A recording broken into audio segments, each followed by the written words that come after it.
بسم اللہ الرحمن الرحیم۔ السلام علیکم ناظرین، بھارت کی طرف سے یہ پروپیگنڈا کیا جا رہا ہے کہ پاکستان میں بہت زیادہ پینک پائی جاتی ہے۔ پینک حقیقت میں دونوں طرف ہے اور نظر آ رہی ہے، لیکن پینک کی نوعیت اور اس کی جو شدت ہے وہ مختلف ہے۔ اس پر میں بات کروں گا، اور پھر بھارت کا جنگی پلان کیا ہے۔ تیسرا پوائنٹ ہے کہ فرانس نے بھارت کو دھوکہ دے دیا، اور چوتھا بہت اہم پوائنٹ ہے ملی اور قومی یکجہتی اور سلامتی کے حوالے سے کہ پی ٹی آئی کے اندر سے بی جے پی باہر نکل آئی ہے۔ اس بحران کا ایک فائدہ یہ ہوا ہے کہ پاکستانی قوم کے سامنے پی ٹی آئی کے چہرے بے نقاب ہو گئے ہیں۔ تو اس سلسلے میں 3 مثالیں دوں گا اور آپ بھی چونک اٹھیں گے۔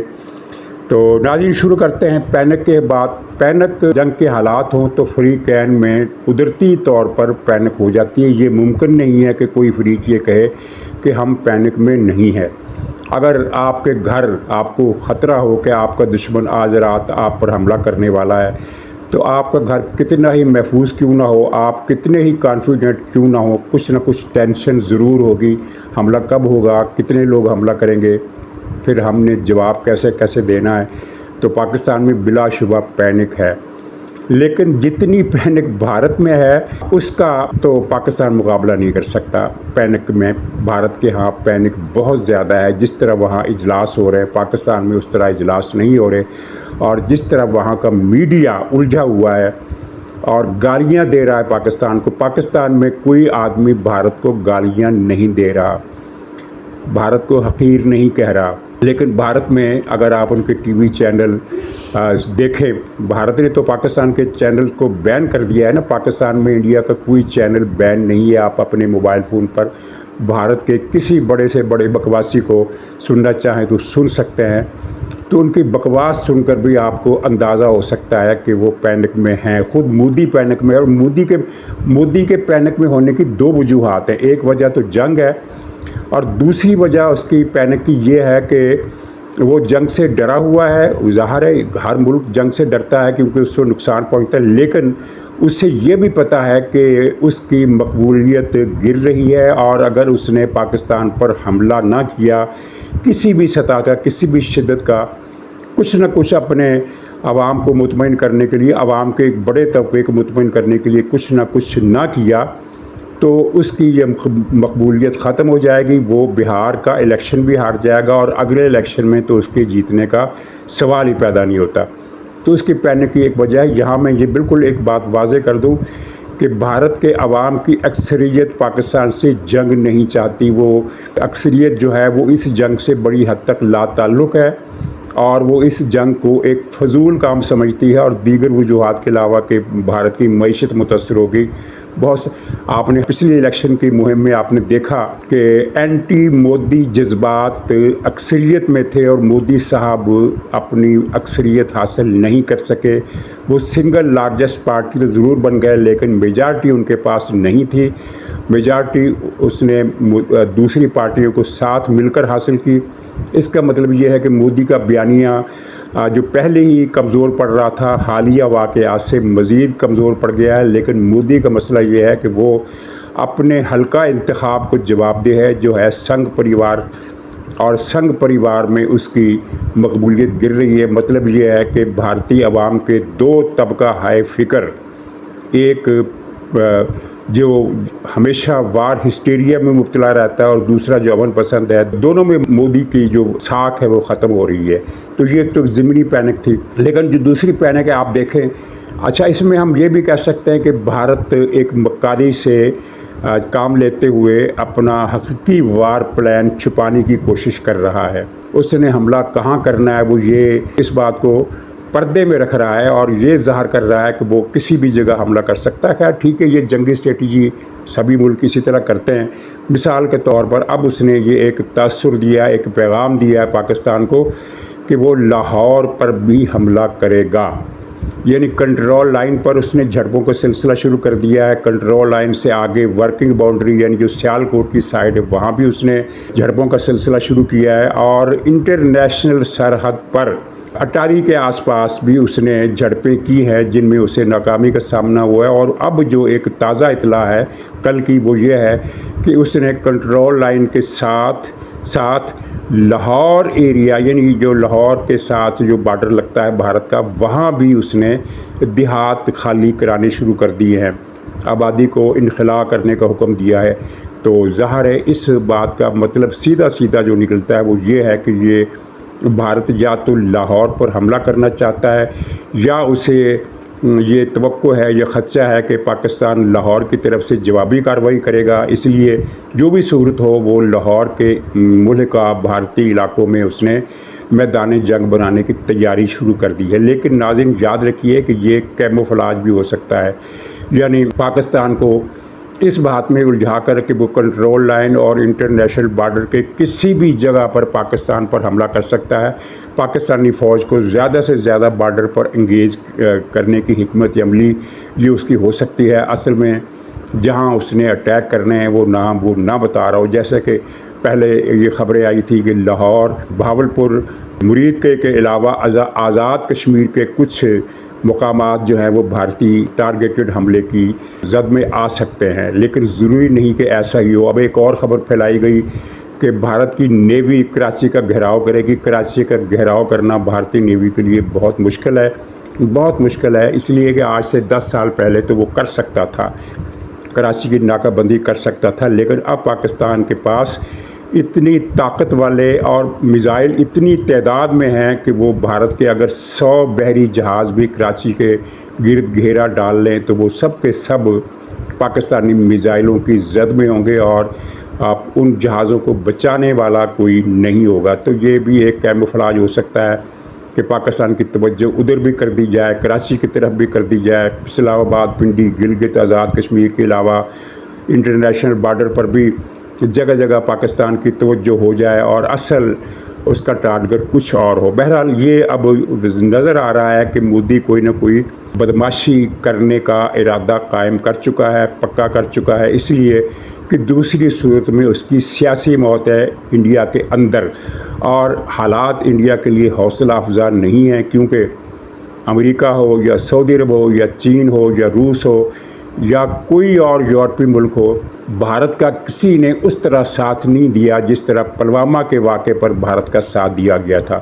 پلوامہ کے واقعے کے دوران تو پاکستان کی بیڈ لک یہ تھی کہ آرمی چیف وہ باجوہ تھا اور وزیر اعظم عمران خان تھا. یہ دونوں آدمی جن کو بھارت بجا طور پر اپنا اثاثہ کہہ سکتا تھا یا کہہ سکتا ہے, یہ بھارت کے وہ خدمتگار تھے, بھارت کے سہولت کار تھے. انہوں نے بھارت کا اپر ہینڈ کر دیا پاکستان پر ہر لحاظ سے. اس کی تفصیل الگ سے بتائی جا سکتی ہے لیکن یہ ایک لمبا ایشو ہے, اس پر ہم آج بات نہیں کریں گے. تو یہ بھارت کے کیموفلاج منصوبے ہیں. اب بھارت حملہ کرنے کا فیصلہ کر بھی چکا ہے, لیکن اس سے یہ بھی اندازہ ہے کہ پاکستانی فوج جو جوابی کارروائی کرے گی وہ بڑی خطرناک ہوگی. تو پینک میں جو فرق ہے وہ یہ ہے کہ پاکستان اپنے ڈیفنس پر اعتماد میں ہے, کانفیڈنس میں ہے, لیکن پاکستان کی پینک کی جو وجہ ہے وہ یہ ہے کہ بڑی مشکل سے خدا کر کے ایک ناقابل یقین لائن ہم نے عبور کی. وہ یہ تھی کہ پاکستان کو عمران خان نے یقینی طور پر دیوالیہ ہونے کی سرحدوں پر پہنچا دیا تھا. اب وہاں سے ہم پلٹے ہیں, دیوالیہ ہونے کا خطرہ ختم ہو گیا, پاکستان کی معیشت کی بحالی شروع ہو گئی. تمام عالمی اداروں نے اس کی تصدیق کی کہ پاکستان کی معیشت بحال ہونا شروع ہو گئی ہے, سنبھل گئی ہے, حالات یکسر بہتر ہو گئے, اتنے بہتر کہ خود حکومتی معیشت دانوں کو بھی اعتبار نہیں آ رہا تھا کہ کیا ہماری کوششوں سے اتنے مختصر مدت میں ہم اتنے بڑے عذاب سے نکل آئے ہیں. تو اگر جنگ ہوئی تو یہ محنت جو ہے ضائع ہو سکتی ہے, پاکستان کی معیشت کو نقصان پہنچ سکتا ہے. پہلے ہی بھارت نے ہمارا بہت زیادہ خرچہ کروا دیا ہے. ظاہر ہے جب ایسے جنگ کے حالات ہوں تو پاکستانی فوج کی ری ڈپلائمنٹ, ری لوکیٹ کرنا دستوں کو, فوجی ساز و سامان کو, یہ اتنا بڑا کام ہوتا ہے کہ ہم عام آدمی تو تصور بھی نہیں کر سکتے کہ کتنا خرچہ ہوتا ہے. یعنی ہزارہا فوجی گاڑیاں جب موو کرتی ہیں تو کتنا پیٹرول خرچ ہوتا ہے. نارمل حالات میں تو یہ خرچہ کچھ بھی نہیں ہے.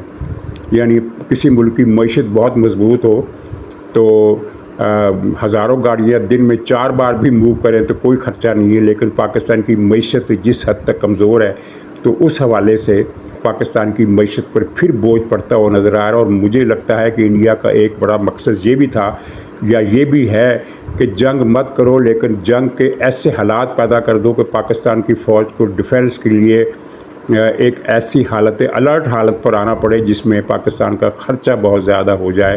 اور یہ خرچہ ہوتا ہے. یہ ہے پاکستان کی پینک کی اصل وجہ. ورنہ جہاں تک دفاعی کانفیڈنس کی بات ہے تو وہ آپ فوج کے افسروں کے چہروں پر دیکھ رہے ہیں کہ وہاں کوئی پریشانی کوئی خوف نہیں ہے. ہمارے وزیر اعظم اور وزیروں کے چہرے آپ دیکھ رہے ہیں, کوئی خوف کوئی ٹینشن. اس کے برعکس آپ مودی کا چہرہ دیکھیں تو آپ کو اس کی چہرے پر ٹینشن صاف لکھی ہوئی نظر آئے گی. ان کی ٹینشن کی وجوہات یہ 2 ہیں. ایک وجہ یہ ہے کہ وہ حملہ کر دیتے ہیں تو جو پاکستان جواب دے گا اس سے ان کا نقصان بہت زیادہ ہوگا. اس کی رپورٹیں ان کو مل چکی ہیں کہ پاکستان کس کس شعبے میں برتری رکھتا ہے. اور یہ برتری ہم نے 2 واقعات ایسے دیکھے ہیں جن کی وجہ سے بھارت کا اعتماد شٹر ہو چکا ہے اور وہ پریشان ہے. ایک واقعہ تو وہ تھا کہ 2 دنوں میں پاکستان نے انڈیا کے 2 ڈرون طیارے زمین پر گرائے.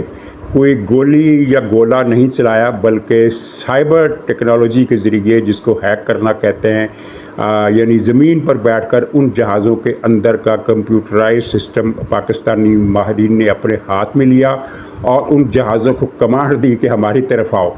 اور وہ ہماری طرف آ گئے. ایک تو خیر ہماری طرف پہنچنے سے پہلے ہی کسی تودے یا زمین کے ٹکڑے سے ٹکرا کر تباہ ہو گیا. دوسرا خیر خیریت سے پاکستانی علاقے میں آ کر لینڈ کر گیا اور ان پر پاکستانی حکام نے کنٹرول کر لیا. اخباری سرخی تو خیر یہی بنتی ہے نا کہ بھارت کے 2 ڈرون طیارے تباہ. یہ کوئی فرق نہیں پڑتا, 2 چھوڑ کر 20 ڈرون طیارے بھی کسی ملک کے تباہ ہو جائیں تو جنگ میں یہ کوئی قیمت نہیں ہوتی.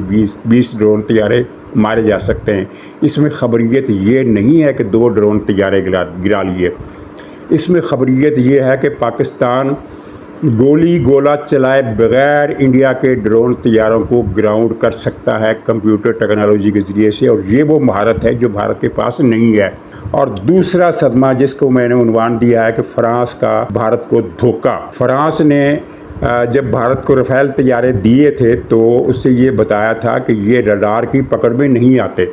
اور انڈیا اس پر اتنا زیادہ نازاں تھا, اتنا زیادہ خوش تھا کہ اب تو پاکستان ہمارا کچھ بگاڑ نہیں سکتا. ہمارے طیارے جائیں گے, وہ رڈار کی پکڑ میں نہیں آئیں گے. چنانچہ وہ بآسانی پاکستان کے کسی بھی ایئرپورٹ پر اوپر جا کر بمباری کر کے واپس آ جائیں گے.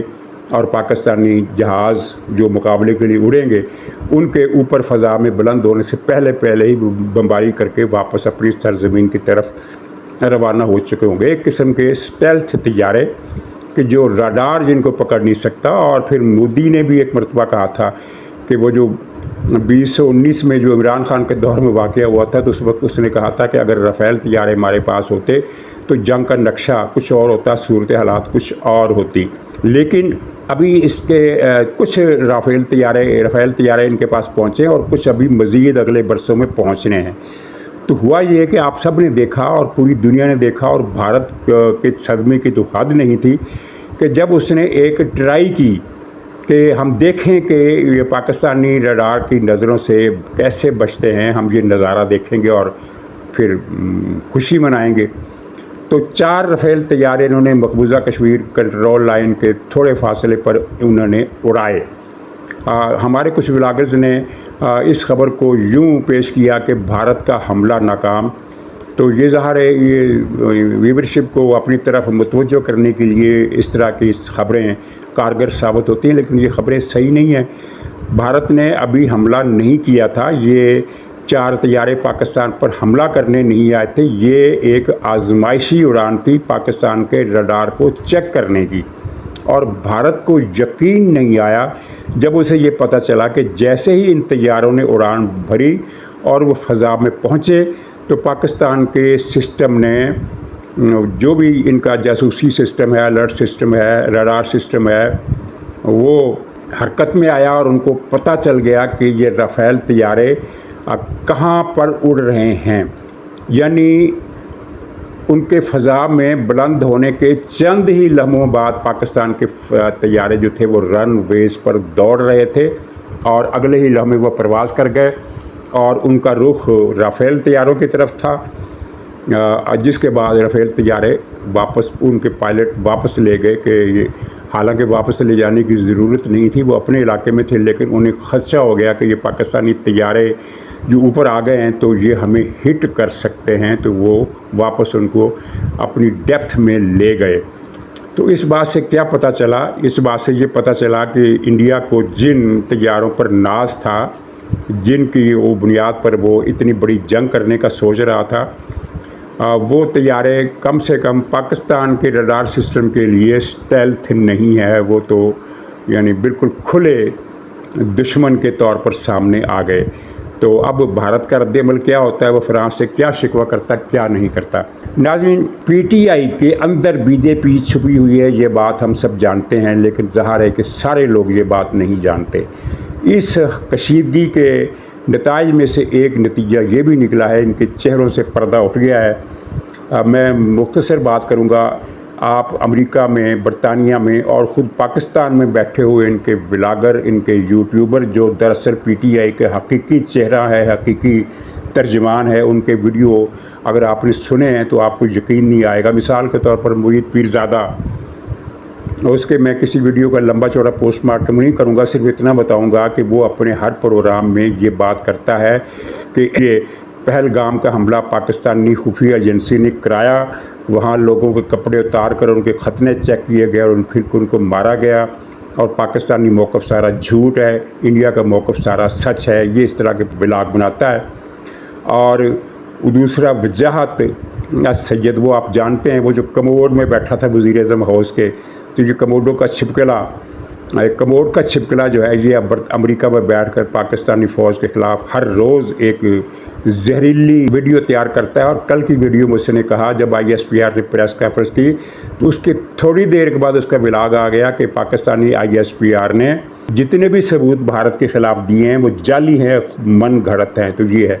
تیسرا ہے ان کا وہ رام راجیہ خان، لندن میں بیٹھا ہوا ہے، جس کے سب سے زیادہ ویورشپ ہے. اس کا بیک گراؤنڈ آپ جانتے ہیں، ایک کرائم رپورٹر تھا. جب یہ کرائم رپورٹر تھا تو لوگوں کی گاڑیاں چوری کرتا تھا اور پولیس اہلکاروں میں سے کچھ کو اس نے ساتھ ملائے ہوا تھا، ظاہر انہیں بھاری رقم دیتا ہوگا، تو گاڑیاں چوری کرنے کا دھندا تھا. پھر اینکر بن گیا. پھر اس کو باجوہ نے اپنا وہ حلقہ اعتماد میں لیا اور جنرل فیض کی مدد سے اس نے چکوال میں زمینوں پر قبضے کیے، لوگوں کو گرفتار کروایا، پھینٹیاں لگوائیں اور اینٹی پاکستان پروپیگنڈا کیا.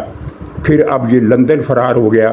تو کل وہ جو وکیل ہے Faisal Chaudhry P T I کا، وہ عمران خان سے ملا. تو پی ٹی آئی والوں کا خیال ہے کہ فیصل چودھری حکومت یا آئی ایس آئی کا یا فوج کا پتہ نہیں اعلیٰ کار ہے، یہ کیا ہے، یہ ان چیزوں کو زیادہ سمجھتے ہیں. تو فیصل چودھری نے باہر آ کر جو کہا اس پر پی ٹی آئی کے بہت سارے لوگوں نے اعتماد نہیں کیا. فیصل چودھری نے باہر آ کر جو کچھ کہا اس کا جو مین فکرہ تھا وہ یہ تھا کہ عمران خان نے کہا ہے کہ فارم 47-45 کی بحث کو چھوڑ کر پاکستان متحد ہو گیا ہے انڈیا کے خلاف. بہت سارے لوگوں کو شک تھا کہ یہ عمران خان ایسی بات نہیں کہہ سکتا. خود ہمیں بھی شک ہے کہ بھائی عمران خان قوم کو متحد کرنے کو بھارت کے خلاف کیسے متحد کر سکتا ہے، وہ تو بھارت کا ٹٹو ہے. تو خیر وہ ایک الگ ایشو ہے. لیکن فیصل چودھری کی اس بات پر رام راجیہ خان نے اپنے پروگرام میں یہ کہا کہ عمران خان کبھی یہ کہہ ہی نہیں سکتا کہ قوم فوج کے ساتھ ہے، قوم فوج کے ساتھ نہیں ہے. یہ ہے وہ رام راجیہ خان، جو پی ٹی آئی کے حقیقی چہرہ ہے، جو رات دن یہ انتظار میں رہتا ہے کہ کب بھارتی فوج پاکستان پر قبضہ کرے اور وہ کب جھنڈے لہراتے ہوئے واپس لاہور میں آئیں. یہ تو پاکستان کے باہر سے، جو پاکستان کے اندر ہیں 3-4 میں نے ان میں سے بھی ولاگ سنے. سب کا ذکر کروں گا تو بات لمبی ہو جائے گی. ایک ہے کوئی اسد خان، یہ ان کا پی ٹی آئی کا ایکٹیوسٹ ہے. اس نے اپنے پروگرام میں ایک فکرہ کہا کہ جو پاکستان میں ہی کہا جا سکتا ہے اور دنیا کے کسی اور ملک میں نہیں کہا جا سکتا. اس نے کہا